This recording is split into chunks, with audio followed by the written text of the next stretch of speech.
So the other day I made a coffee trying out this guy for the first time. Similar settings that I have set up now, except I slowed the RPM down to 350 now. We're going to do the same speed on the Monolith, 350. I don't know if you could see that, but yeah, you're going to have to believe me. So we're going to compare the sound, even though my fridge is being annoying in the background. And we'll see which is faster. Maybe I'll just use the video timing to kind of get an idea. Or I'll try and use my timer on my scale, figure out. So I put 18.1 grams. They're both probably, I know this one's dialed in pretty good. This one probably is dialed in. Yeah. So, yeah, let's get to it. I don't know which one I want to do first. Yeah. Based on my previous test, I think the this guy's a little quieter, but probably slower.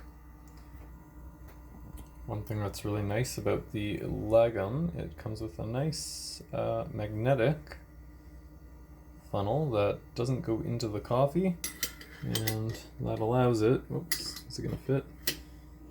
Yep, there you go. So that allows it to sit on top of forks like this, or on these. I added these black things from the DF64. It doesn't look like that normally. And oh, also, I noticed, I don't know if it's the grinder or just the this tool itself, but I found this slightly thicker needle tool. It does work a lot better than this one I was using that I made myself.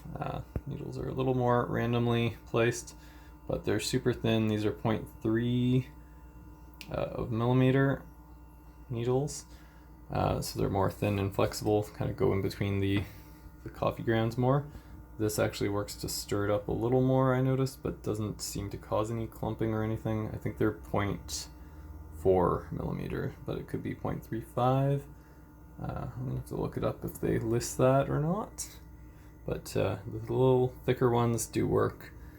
The only problem is it's heavy, and I'm afraid that the bars are gonna get bent just from the weight of the heavy aluminum part. Where the cork one just stands up nicely in the rice and doesn't really get bent. So anyway, let's start. Wish my fridge would be quiet. I can't really control that unless I wait, and I don't feel like waiting, so. The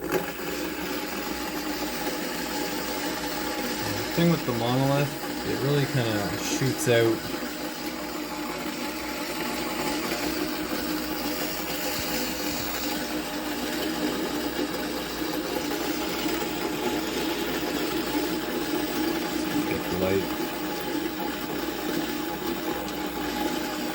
kind of shoots out kind of shotgun-like.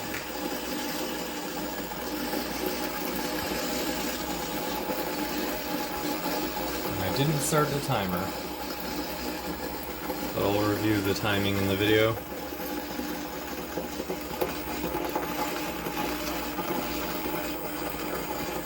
I think it does go faster if you use RDT, a little water spray. You also get less static, but since I stopped using the plastic cup, there's not been too much of a static issue. So I'd say it's about done, but you know, I want to get, if I put in 18.1 grams, I want to get it all out. So I'm going to let it run. For the end, you can use this button to make it go up to 800 RPM. Yeah, so that's pretty much done. Sometimes you'll get it'll push a little out when you do that turbo button, which is kind of handy. And then actually most of the retention is in here. Yeah, there it is. So just go like that, it will come out. Just let the magnet do its thing. Then give it a little push of the bellows, and usually it probably won't get much out because it's all just in the chute. So that's the Monolith. We'll get to the Lagom in the next clip. I'll put them together. Alright, same deal with the Lagom.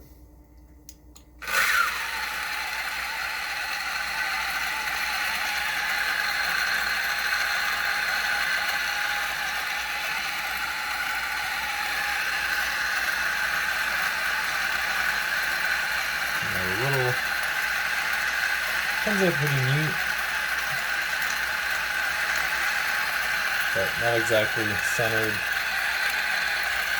in there. It's nice when the grinder has it centered in like a nice little pile in the middle, but either way I think you want to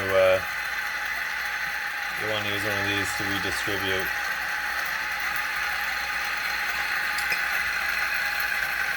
Otherwise the density is not even.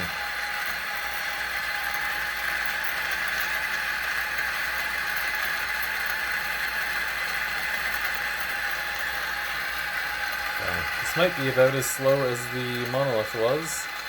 This is using unimodal SSP Burrs. I'd say it's about done, and now it is completely done. But usually you can get a little, if you tap the top, just give it a little pat on the back for a job well done, and you'll get a little out. I don't know if anything came out, anything extra. So, pretty good. We'll see how this shot pulls and compare them directly.